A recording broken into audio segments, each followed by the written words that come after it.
अब कोई किसी गरीब की जमीन पर कब्जा नहीं कर सकता है। अवैध कब्जे को तो हटाएगा ही हटाएगा, बाप दादों की अर्जित संपत्ति को भी एक कब्जे में लेकर के गरीब का मकान बना करके गरीब को वितरित कर देगा।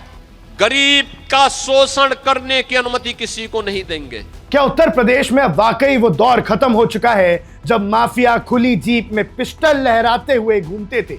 क्या यूपी की कानून व्यवस्था सचमुच इतनी बदल गई है कि त्योहारों में उपद्रव करने वालों की दुर्गति अब तय है?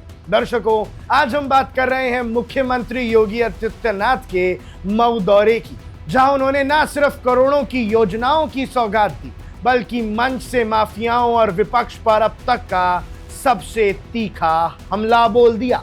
स्टोरी की शुरुआत मऊ की धरती से होती है और वहां से कैसे योगी आदित्यनाथ ने खुली चुनौती दी। बात शुक्रवार की है जब मुख्यमंत्री योगी आदित्यनाथ मऊ के गांधी मैदान पहुंचे और मौका था 392 करोड़ रुपए से अधिक की लागत वाली 114 विकास परियोजनाओं के लोकार्पण और शिलान्यास का। लेकिन इस विकास कार्य के साथ साथ जो सबसे बड़ी चर्चा का विषय बना वो था सीएम योगी का वो कड़क अंदाज, जिसके लिए वो अक्सर जाने जाते हैं। सीएम योगी ने दो टूक शब्दों में कहा कि अब उत्तर प्रदेश किसी भी माफिया या गुंडे की दहशत में नहीं जिएगा और यहाँ पे किसी भी गुंडे के अंदर अब इतना दुस्साहस नहीं बचा कि वो त्योहारों में उपद्रव कर सके। क्या कहा उन्होंने, आइए सबसे पहले तो आपको वही सुनाते हैं।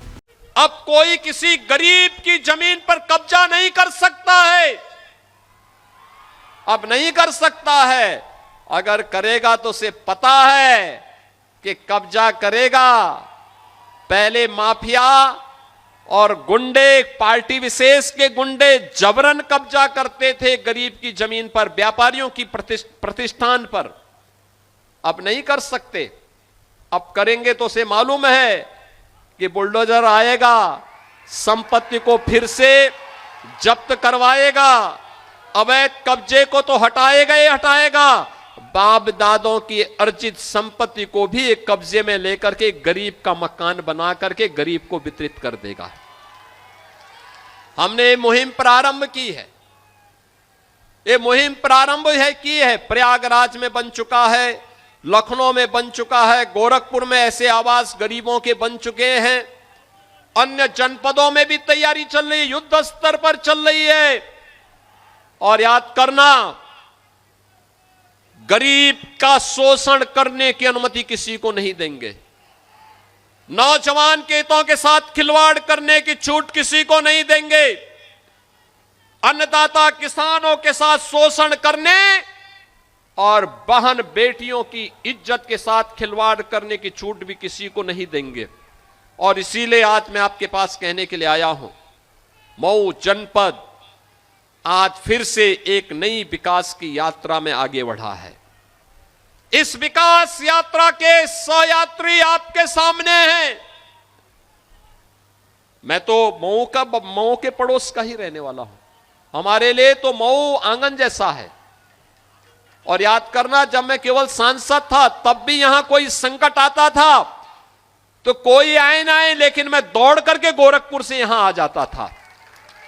मैं तब भी आता था, तब भी हम लोग लड़ते थे यहां की लड़ाई को, क्योंकि मेरे लिए यह राजनीति से बढ़कर के था। और आज फिर मैं आपको आश्वस्त करने के लिए आया हूं। कोई सोचता था कि गोरखपुर से वाराणसी का मार्ग 4 लेन का होगा? कोई सोचता था कि मऊ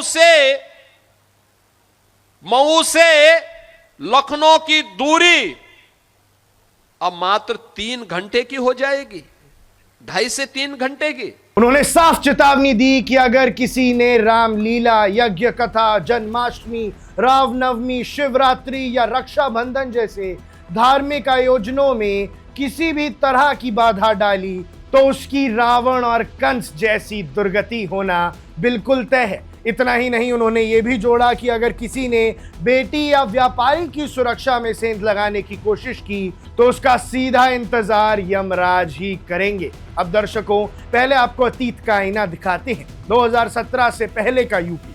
सीएम योगी ने मऊ की जनता को संबोधित करते हुए इतिहास के पन्ने भी पलटे। उन्होंने याद दिलाया कि जिनकी उम्र आज 30 से 35 साल से ऊपर है वो भूले नहीं होंगे कि कैसे 21 साल पहले यानी 2005 में भरत मिलाप कार्यक्रम के दौरान दंगा कराकर मऊ को जलाने की कोशिश की गई थी। उनका सीधा आरोप समाजवादी पार्टी पर था। सीएम ने कहा कि उस समय सत्ता के संरक्षण में माफिया रामलीला की आयोजन को रोक रहे थे, निर्दोषों का कत्लेआम कर रहे थे और तब की सरकार माफिया के सामने नतमस्तक थी, नाक रगड़ती थी और मऊ बैठी बैठी देखती थी। उन्होंने तंज कसते हुए कहा कि उस वक्त माफिया को देखकर एसपी का पसीना छूटता था और उनके मुंह से आवाज नहीं निकलती थी। वो बेटियों का अपहरण करते थे और व्यापारी भी सूर्यास्त से पहले ही अपनी दुकानें बंद करने पर मजबूर थे। लेकिन दर्शकों, वोट की ताकत और बुलडोजर पॉलिसी। इस भाषण के दौरान सीएम योगी ने जनता को उनके एक एक वोट की कीमत समझाई।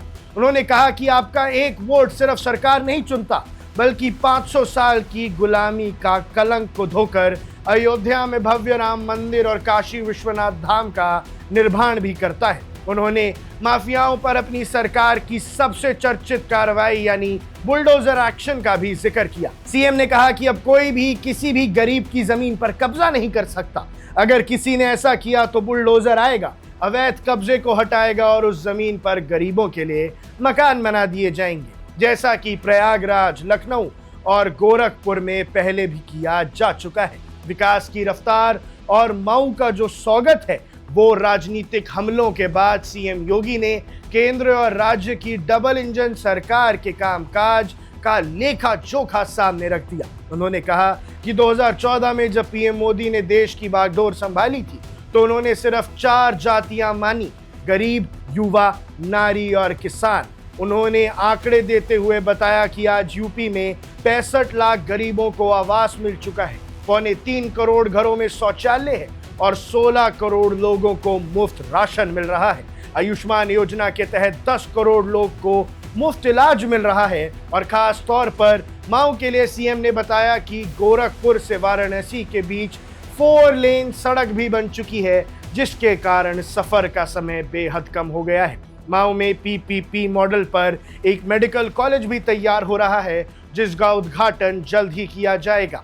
इसके अलावा उन्होंने घोसी चीनी मिल की विस्तारीकरण के लिए भी स्थानीय प्रशासन को तुरंत प्रस्ताव मांग लिया है ताकि किसानों को इसका फायदा जल्द से जल्द मिल सके। तो कुल मिलाकर योगी आदित्यनाथ का मऊ दौरा सिर्फ विकास परियोजनाओं की घोषणा तक सीमित नहीं है। ये एक साफ संदेश था अपराधियों को कि यूपी में अब 0 टॉलरेंस की नीति चलेगी और एक सीधा सवाल था विपक्ष से कि जो काम सालों से शासन में नहीं हुए वो अब कैसे मुमकिन हो रहे हैं। इस पूरे मुद्दे पर आपकी क्या राय है, आपको क्या लगता है, हमें कमेंट सेक्शन में जरूर बताइएगा। अब देख रहे हैं वन इंडिया, मैं हूं आकाश Kaushik. Subscribe to One India and never miss an update. Download the One India app